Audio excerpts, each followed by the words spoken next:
And then I feel incredibly lucky to be at St. Edward's. I think it's very rare to be in a place where you not only respect but also like your colleagues and are amazed by them. So I'm really looking forward to hearing people read tonight. We're going to read in alphabetical order. So it will go Alan Altimont, Amy Clements, Mary Helen Specht, am I doing that right?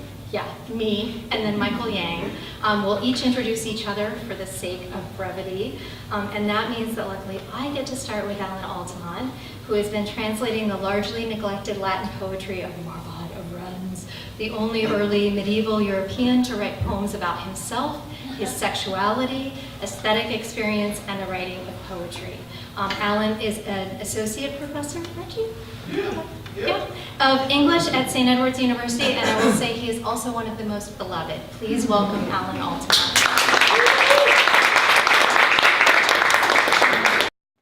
Thank you, Sasha, and thank you so much everyone who's come tonight. It's great to see a really nice crowd in this really wonderful bookstore.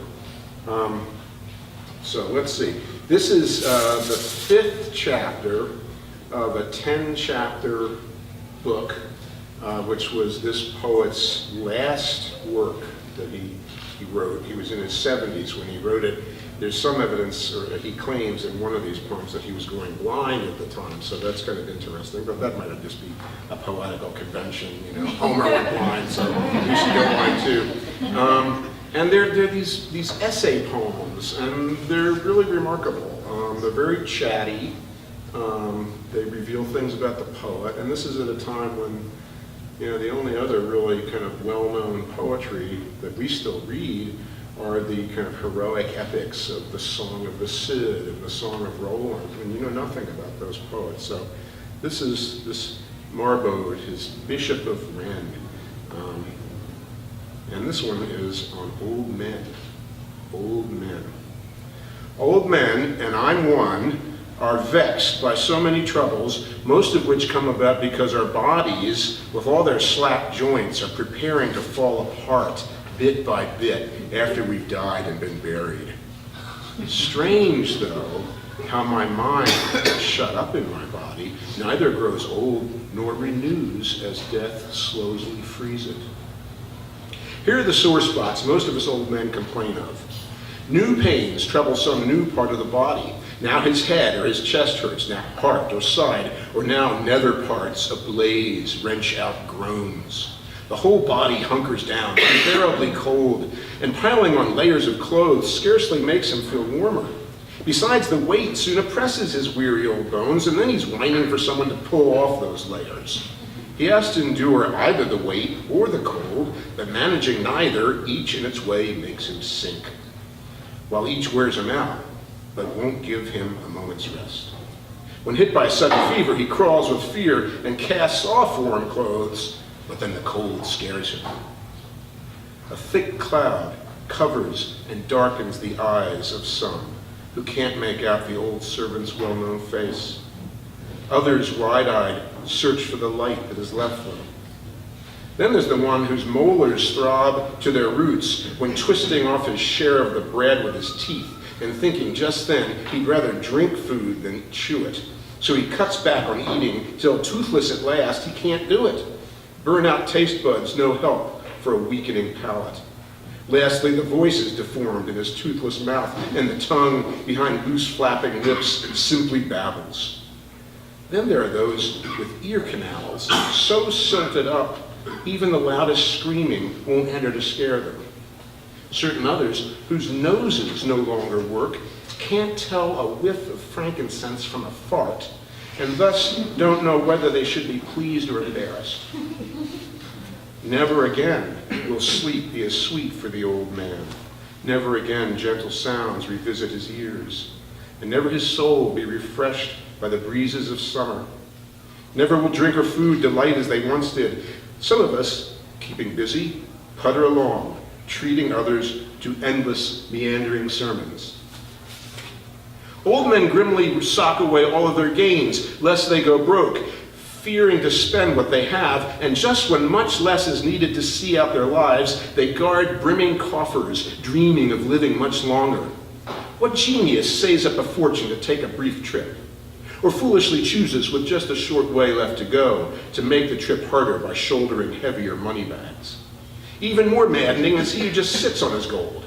Why? The pile's small. Why? He won't invest it. Why not? It might shrink. Then what might tempt him to spend it? Housing, clothing, food, and other frivolities. He'll do without until he buys what he needs, yet lest the pile shrink, he does without, in his wisdom.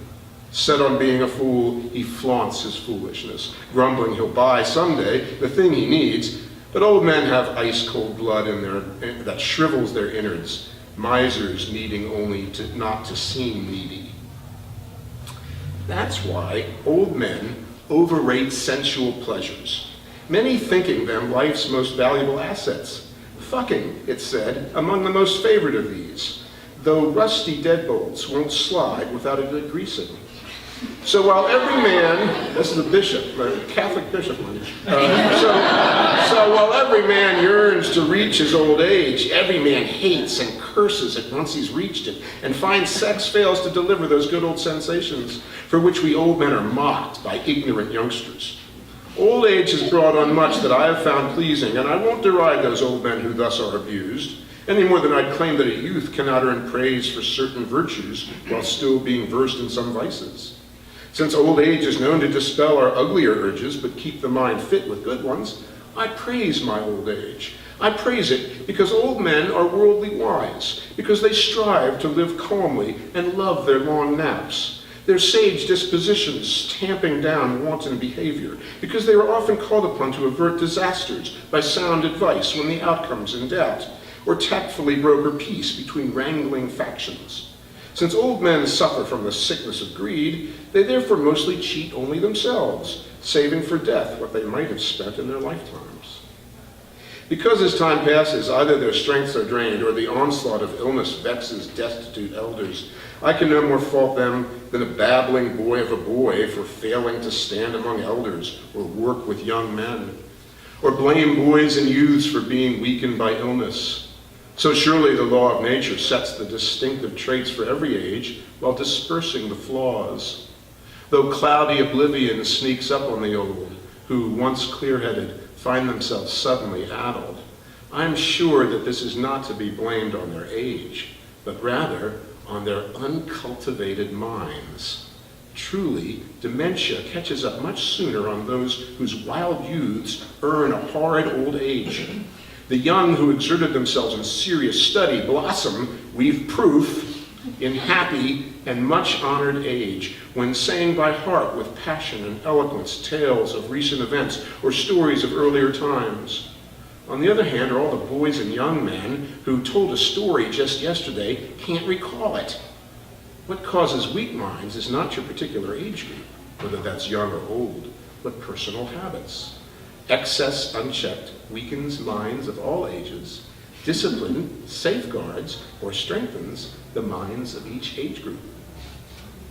When I was young, I put up with all manner of teasing because I refused to follow my peers around Angers, gorging at banquets and gambling away my allowance, preferring instead my cultivation of learning. Minds and bodies now dull and decrepit reveal they've lasted only to choke down old age's windfall, muddied with footprints left by their early excesses. I, however, harvest the fruits of my studies. Now when I read, plan, or write down anything useful, or when I treat my flock to moral instruction. Those youthful efforts have made my old age a delight, and though I've been robbed of most of my physical strength, my mind still strives to keep up with time as it flies. And rather than incline me to play the cynic, maturity's taught me respect for a head of white hairs. So every chance I get, I thank my Creator, who's led me through suffering up to this point of great age, when carnal desires have now been finally doused, and restlessness lies down at last to rest in sweet peace. Young men still love to roam the fields in the daylight, hunting rabbit, deer, and birds on the wing.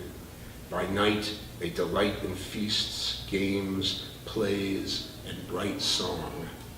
My bed, though, calls me to dream of that tree that needs pruning. That's number 5 out of 10. Well, it's my great pleasure now to introduce to you Amy Clemens, who teaches at St. Edward's University and earned an MFA in creative writing at the New School in New York City. Her short fiction has appeared in Southern Humanities Review, the Lewick Fiction Journal, and the South Carolina Review. She's currently working on a novel titled The Darkest Skies in North America. That's a great title. You can read from that? Uh-huh.